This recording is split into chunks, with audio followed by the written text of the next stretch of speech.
Hyundai's currently in the business of building stylish, shapely sedans.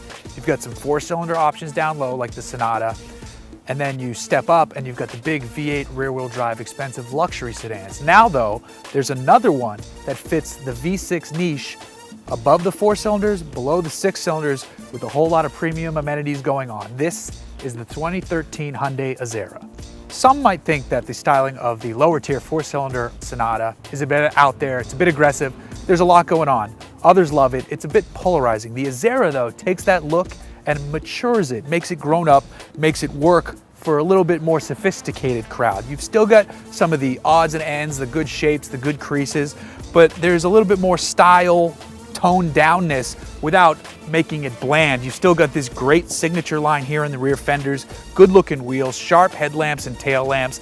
It has a presence on the road without selling itself short. With the 2013 Azera, Hyundai gives you a choice of engines. You can choose from anything as long as it's a 3.3 liter V6 engine. That's okay, because it's got nearly 300 horse, about 293 horsepower. It's got 255 pound-feet of torque, and it gets just under 30 miles per gallon on the highway. It's paired with a 6-speed automatic transmission that you can shift yourself if you want to select your own gears, but you don't need to. It actually does a pretty good job of figuring out the right gear to get itself into. And this engine, it's responsive, it has a decent little note to it, it pulls the car along rather nicely. It is one of the more powerful engines in its class as well, more powerful than, say, the Toyota Avalon.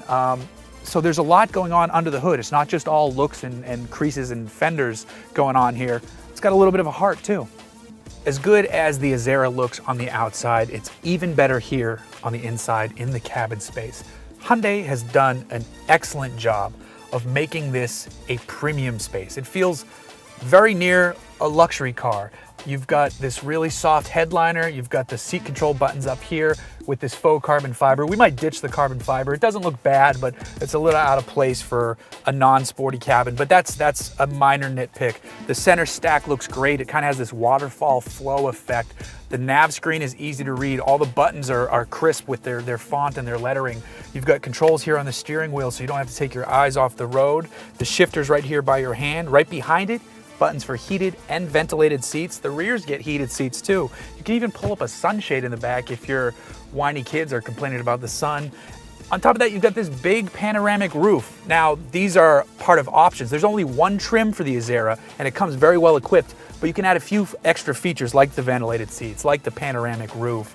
But you don't really need to add much because it comes very well equipped. It starts in the low $30,000 range. The one we're driving, it's pushing 37. That's a lot of money, but that's what these cars are costing these days. And for all the features and the amenities you get, it's top notch, it's way up there in class, and it just looks nicer and more well put together than some of the competition. Some people want to compare this to full-size cars.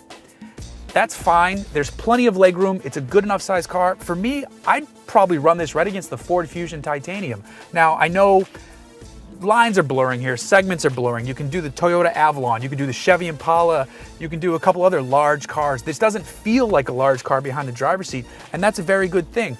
I don't even have this seat all the way back. I can go back further, but I don't need to. I can give them leg room, I can keep everybody in the cabin happy. Hyundai has packaged this car to make it feel small behind the wheel, but big in the seats.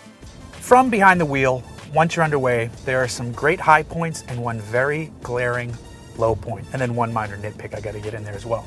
The engine, like I said before, it's responsive. You push the throttle, you go. You are accelerating onto a highway on-ramp, no problem in the Azera. See you later, traffic.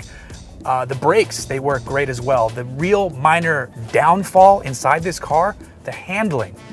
I don't want to use the word abysmal, but man, I do not like the way the steering feels in this car. It's one of those electronic power-assisted steering systems, which everybody's switching to, but some people are getting it better. They're figuring out how to dial this in. I don't think Hyundai's got it figured out yet. It feels real rubbery, artificial, poorly weighted. I just don't enjoy turning the wheel in this thing. It's not, I'm not nitpicking here either. That's a major thing. You've got your hands on the wheel, you've got to steer. It's the only downfall to this car. Some people might like how relaxed it is, and it's speed sensitive, so at lower RPMs it's easier to move. I just wish it wasn't so rubbery. Now, for my one more minor nitpick, on the audio system, when you have your iPod chosen, every time you turn the car on and off, you have to go back in and reset it to random. I know that's tiny, it's crazy annoying, it bugs me, I just want it to remember my settings. It should be able to do that in this day and age. But you know what? For the price, for the features, for the looks, for the style, for the engine, you are getting tons of car, even at fully loaded for $37,000.